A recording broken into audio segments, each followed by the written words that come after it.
Hello, Coach Dad here, and welcome to another chess tutorial. And today we're going to talk about the strategies involving the pawn. What we know about the pawn is that they're generally the first pieces that move in the board besides a knight, and they open up the doorway so that other pieces come through, where they can find ways to dominate the center and help control the space within the game.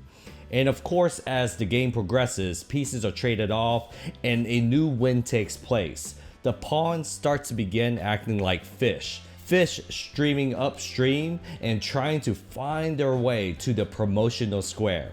Without a doubt, one of the biggest things that the pawn wants to do is be able to work so hard to make its way across the board and find that queening square, and that changes the momentum of the game. The pawn then changes from being that 1-point piece to being that 9-point piece that kind of helps throughout the game.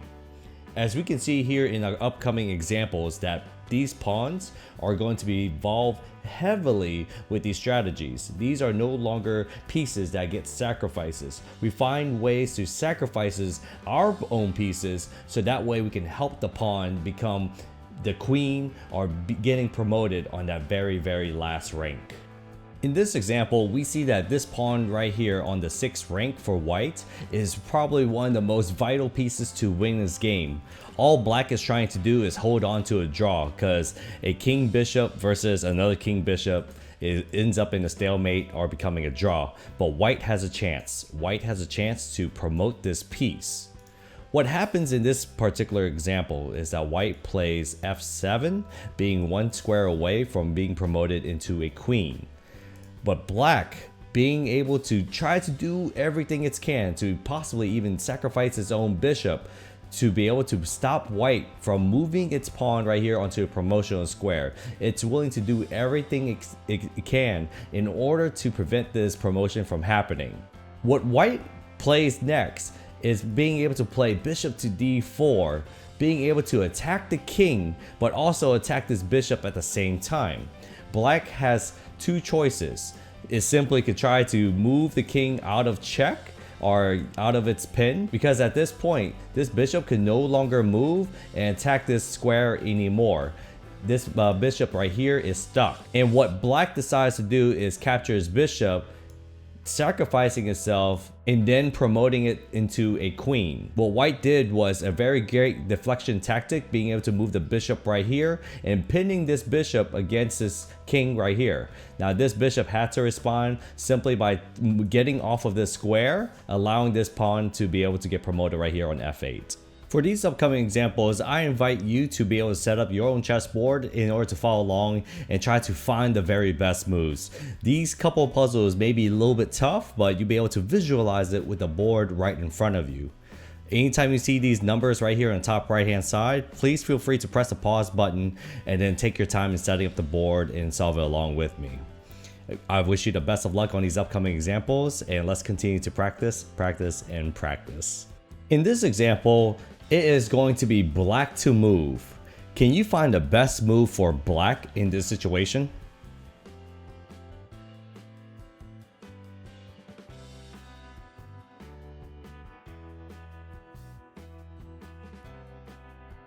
Before we move into the correct answer, I'm going to show you a couple of responses that could happen on the board right here. If black decides to play d2 right here, getting close to promotion on the very last rank, white can play something like a questionable king to f2. Then black would then be able to respond by playing rook to d4, now attacking white's bishop and also threatening promotion down here.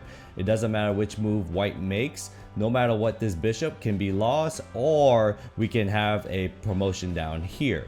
Because even though if white decides to play a different move, black is going to be able to win a piece in this scenario. Another response that white can do is be able to put the rook right here, blocking its promotional path of the pawn. What then black can do right in this situation is being able to play rook to e1, checking the king, and rook has to take.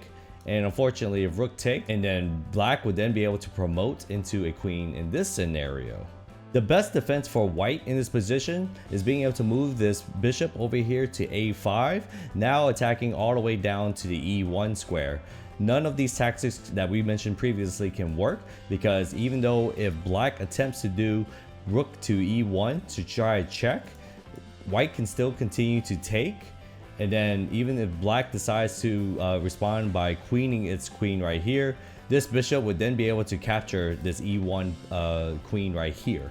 If you said bishop to c1, you are correct. You're blocking this rook right here from moving along this rank and preventing the rook from attacking the e1 square as you're trying to move down.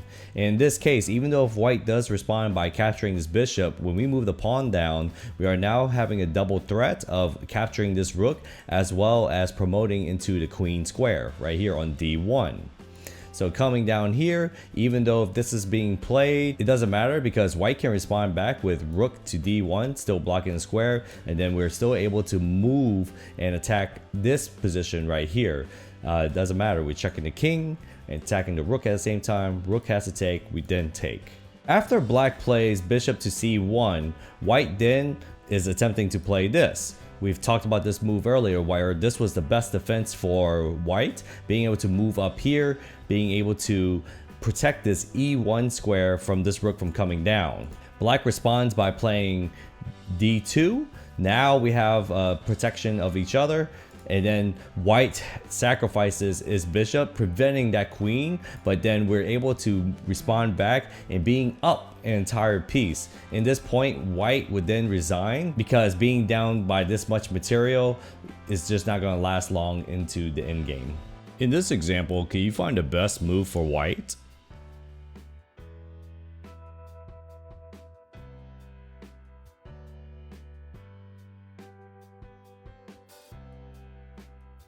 I want to give you a couple of responses before we go into the correct answer. If you think running the pawn up to h6 is the correct move, it's very difficult because what black can do to respond to this is by moving this pawn right here to f4. White would still continue to run. We move the pawn right here. Now black has a bishop guarding the queen square, preventing this pawn from being able to move right here. The correct answer for this example is going to be a sacrificial bishop to f4. As we can see, these pawns are being prevented from moving up, which opens up the doorway for the bishop to block the queening square. It doesn't matter if the king decides to take, we then can able to run.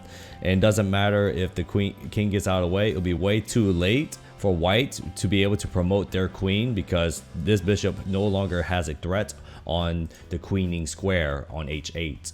In this example, we have white to move, trying to move one of their pawns over here to one of the promotional squares at the end of the board. Can you find the best move for white in this situation?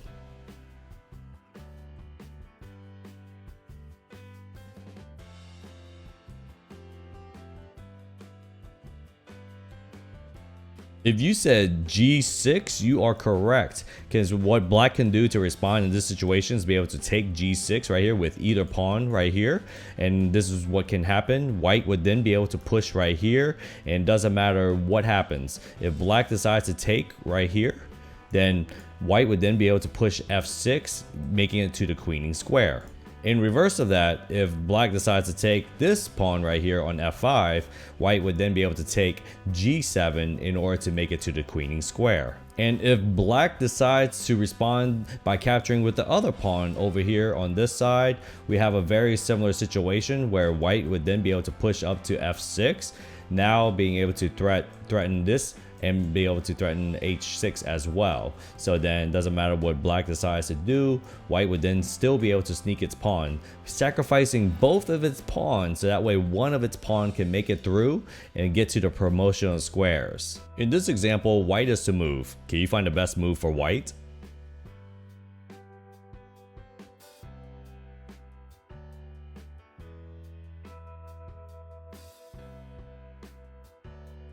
If you said knight captures f6, that is correct, because even if black responds with capturing this knight right here on f6, we then can able to push our pawns, because this knight will be too slow to make it to protect guard and stop this queening g8 square. A different response is if black decides to ignore this knight and decide to probably play knight over here, we then could play knight to h6, attacking this h7 pawn, because once this pawn is gone, We would then be able to push one of these pawns to the queening squares. In this position, we have black having a g3 pawn very close to promotion down here. Can you find the best move for black?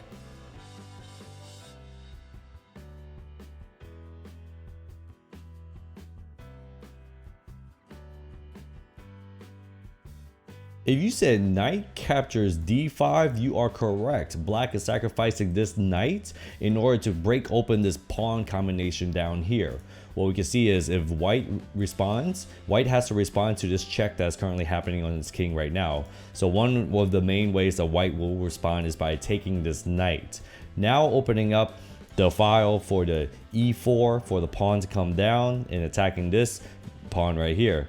Even if pawn takes, we then be able to come down here again, and now we have 2 versus 1 pawns down here. It doesn't matter if this pawn decides to ignore it or decides to take.